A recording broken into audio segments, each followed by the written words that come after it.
Fala galera, meu nome é Felipe Elia e nesse vídeo a gente vai continuar falando sobre as mudanças do WordPress 5.3. Se você não viu a parte 1 ainda, clica aqui em cima ou aqui embaixo para ver o que mudou mais para a parte de usuário. Esse vídeo é mais focado na parte para desenvolvedores. Se você não é desenvolvedor, tenta assistir assim mesmo, porque às vezes você pega uma informação que pode ser importante para você. Se você ainda não é inscrito no canal, não esquece de se inscrever e ativar o sininho, não esquece de deixar o curtir aqui no vídeo também, beleza? Vamos lá! Essas mudanças para os desenvolvedores são listadas num texto chamado Field Guide, que é publicado no blog do Make do WordPress. Eu vou me basear nesse post de blog e vou explorar cada um dos itens. Eu vou falar meio por alto de todos eles, meio correndinho. Então, se você tem um interesse particular em alguma coisa, eu recomendo que você acesse o Field Guide e de lá acesse o texto correspondente. Como eu falei na parte 1, uma das principais mudanças do WordPress 5.3 é naquele estilo do painel. O WordPress aumentou a acessibilidade ali no painel, então a gente teve bastante mudança no CSS e algumas mudanças de HTML. Essas mudanças no painel afetaram bastante o CSS, então se você tem um CSS personalizado que afeta o painel, você precisa rever esse teu código para ver se está tudo bem. As recomendações deles foram as seguintes: não usar altura fixa em elemento nenhum, não usar padding top nem padding bottom, não usar line height, e ver as cores de focos e mouse over dos elementos. Isso tudo é para não quebrar no mobile e a gente ter certeza que os usuários vão ver todos os elementos. Continuando em acessibilidade, a gente teve ali uma melhoria na parte de labels, aquela tag label de controle de formulário, né? Indo no básico do HTML, cada campo precisa de um nominho. A gente bota esse nominho numa tag chamada label, que você provavelmente, essa altura do campeonato, já sabe. Só que você tem que associar esse label a um campinho. Então existe uma associação implícita e uma explícita. A implícita é quando você coloca o campo dentro do label.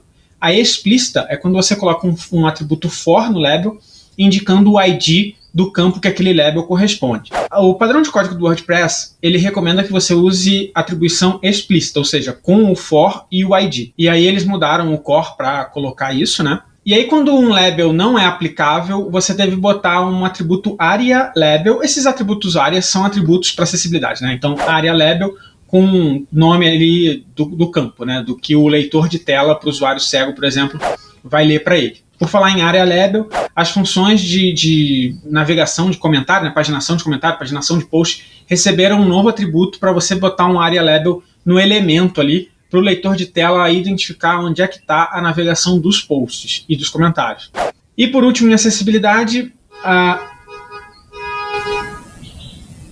e para terminar essa parte de acessibilidade, quando você está dentro de uma determinada página, aquela página está sendo listada em algum menu do WordPress, essa página vai receber um atributo area current para o leitor de tela saber que aquele link aponta para aquela própria página. Outra grande mudança dessas versões maiores do WordPress é quando o plugin Gutenberg é trazido para o core do WordPress. Então a gente teve ali 12 versões do plugin Gutenberg trazidas para dentro do WordPress, com bastante modificação e bastante melhoria. Em termos de API, agora a gente tem uma função de PHP para registrar e desregistrar. Existe desregistrar? Acho que sim. Registrar e desregistrar arquivos CSS de um determinado bloco. Agora também existe uma pré-visualização do bloco, então se você estiver criando um bloco, você pode passar um parâmetro example lá, passando os dados para renderizar esse bloco. Com a chegada do bloco de grupos, talvez você precise fazer uma alteração no teu CSS, principalmente se o teu tema tem aqueles alinhamentos amplos e completos. Então, eles dão um exemplo de código CSS lá, porque tem o alinhamento do bloco, que é o container, e o alinhamento de cada bloquinho dentro desse grupo, né? Então, você vai precisar ajeitar o CSS para esses alinhamentos não se perderem. Além disso, teve uma mudança no seletor de blocos de CSS, agora eles estão vendo por esse atributo DataBlock aí. Para alinhamento dos elementos, antes era um estilo inline, agora eles estão botando uma classe. Tem classe nas colunas, cor no separador e uma mudança no HTML de tabelas e galerias. Então a tabela agora fica dentro de uma tag figure para facilitar na rolagem. E a galeria antigamente ficava dentro de uma UL e essa UL agora também está sendo envolvida por uma figure para facilitar ali o estilo. Outra grande mudança foi na seção de mídias. A gente tem dois grandes cenários de upload de mídia, né? O upload de mídia que o cara salvou no Photoshop e, por consequência, ela já está ali meio pronta para a web. E tem o caso do cara que tirou com uma máquina absurdamente profissional e subiu essa imagem direto para o WordPress. E essa imagem subiu com 5 MB. Então o WordPress agora pega esse caso, né, do cara que subiu a imagem com 5 MB e aplica um threshold, que a gente chama um limite. Então, se essa imagem tem 10 mil pixels de largura, o WordPress vai criar uma versão redimensionada para no máximo 2560 pixels, e esse valor é alterável através de um filtro, e usar esse tamanho como tamanho normal da imagem. Ele também vai guardar essa versão com 5 MB, e aí você tem como acessar essa versão com 5 MB por uma funçãozinha, mas para colocar no texto ou para usar no site, normalmente ele vai usar essa versão de 2500 pixels aí de largura, que já é grande pra caramba, né? Não tem por que usar muito maior do que isso. Eles também trabalharam um pouco no processo de envio da imagem, então antigamente quando você subia, o WordPress faz aqueles tamanhos intermediários, né? E se desse um erro na metade, você tinha que subir de novo a imagem e ele ia fazer tudo de novo. Agora ele continua de onde parou. Então ele vai fazendo ali, cada imagem que ele cria, ele já vai salvando no banco de dados para ele poder continuar de onde ele parou. Tivemos também algumas melhorias na questão de multisite. Como na WordPress 5.1 trouxe aquela questão de metadados dos sites, ficou uma tabela ali que era redundante, então essa tabela vai morrer. E se você precisar desses dados, que é a versão do banco de dados, e acho que é a última atualização, isso vai estar disponível naquela tabela de metadados dos sites. Eles também trouxeram algumas coisas que parecem óbvias, mas ainda não tinham, então aquela lista de status ali em cima, você vai poder usar um filtro para colocar alguma coisa tua. Também é possível criar filtros novos e também é possível colocar estados customizados, personalizados, na lista de sites, né? Isso tudo não era possível antes, só através de JavaScript e tal. E agora tem filtros do WordPress para a gente fazer isso de um jeito mais limpinho. Com o PHP 7.4 vindo aí e o WordPress 5.2 aumentando a versão mínima do PHP, o WordPress tem algumas atualizações de coisas, né? Alguns códigos foram já preparados para ter compatibilidade com o PHP 7.4 e a gente aproveitou esse gap do PHP 5.2 até o PHP 5.6 para melhorar o código do core. Então a gente pode usar funcionalidades do PHP 5.3, 5.4, 5.5 e 5.6. Vou listar aqui algumas coisas importantes e bacanas disso tudo. O PHP 7.4 não vai mais deixar acessar arrays com chaves. Eu não sei se alguém usa isso ainda, mas se usa, pare, por favor. Tem uma questão de precedência na concatenação, então se você está concatenando e somando dois inteiros, né, dois números e botando alguma coisa na frente, você precisa declarar bem direitinho o que você quer que aconteça primeiro. A concatenação vai precisar vir depois, no caso, né? Então eles trataram desses casos no core. Também estão tirando aquela questão de Magic Quotes, que era um recurso mega problemático do PHP,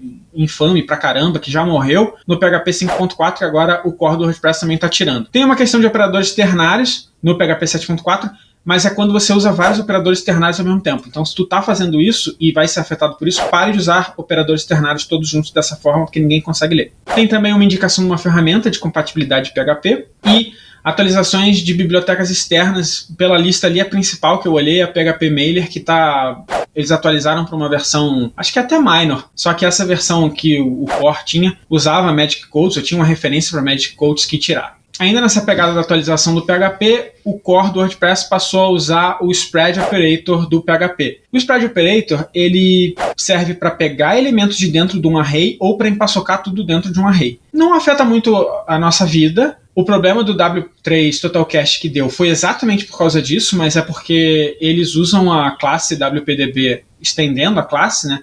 E a assinatura do método mudou e foi por isso que deu problema. Mas quando você passa, por exemplo, uma assinatura de um método, né, os parâmetros do método ali, e um dos parâmetros é 3 pontinhos e uma variável, aquela variável ali vira um array com tudo que o usuário passou.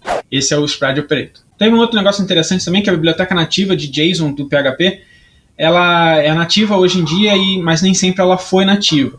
Então o WordPress tentava remendar isso através de uma série de polyfills e funçõezinhas e tal, e isso agora foi retirado do core, já que já está no PHP mais moderno e tal, a gente não precisa ter esse bando de código legado aí fazendo polyfill de uma coisa que a gente já vai ter com certeza.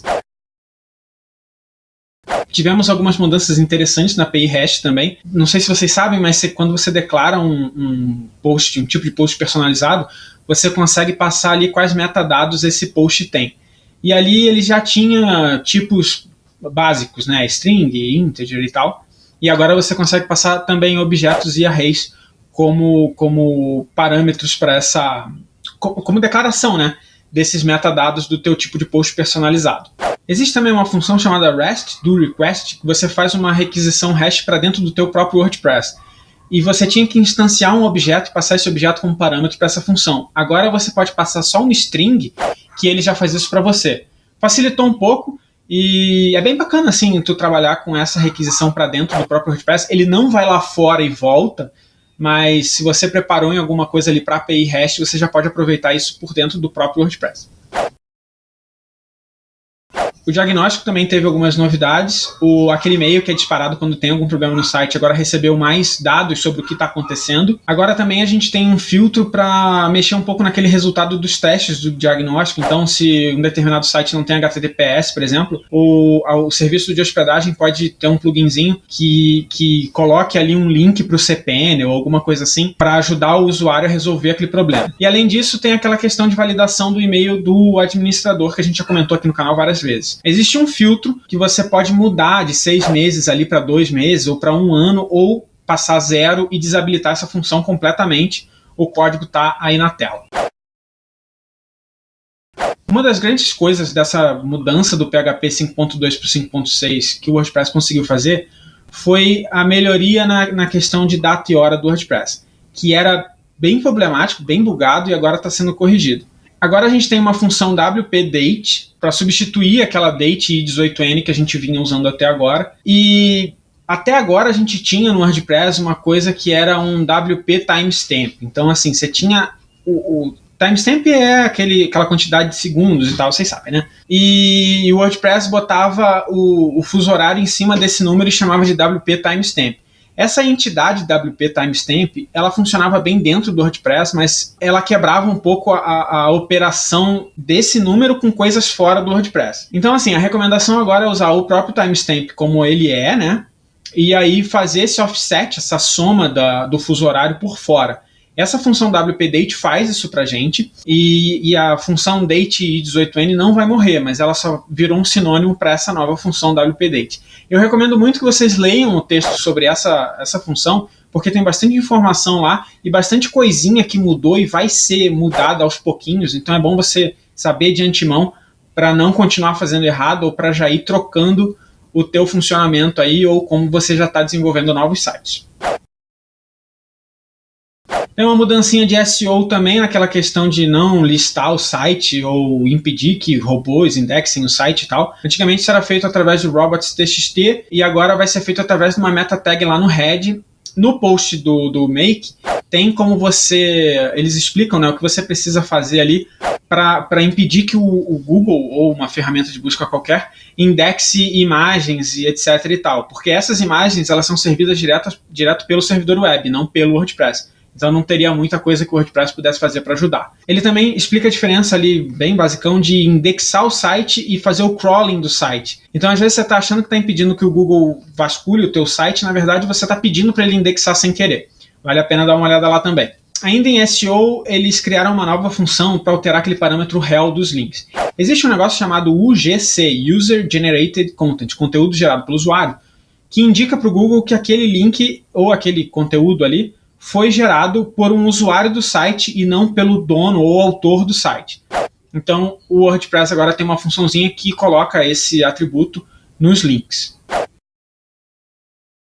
Se você já mexeu com WP Query, você sabe que a gente tem alguns artifícios ali para comparação de valores de metadados, né? Agora o WordPress está melhorando a questão de comparação de chaves de metadados. Então, se você, por exemplo, tem vários metadados com nomes parecidos e precisa testar por todos eles, agora ficou mais fácil de fazer isso. A gente teve também uma mudancinha no registro de menus. Basicamente, toda vez que você registrar um menu, você tem que registrar um slug com um string. E, por último, o WordPress adicionou agora o protocolo de SMS.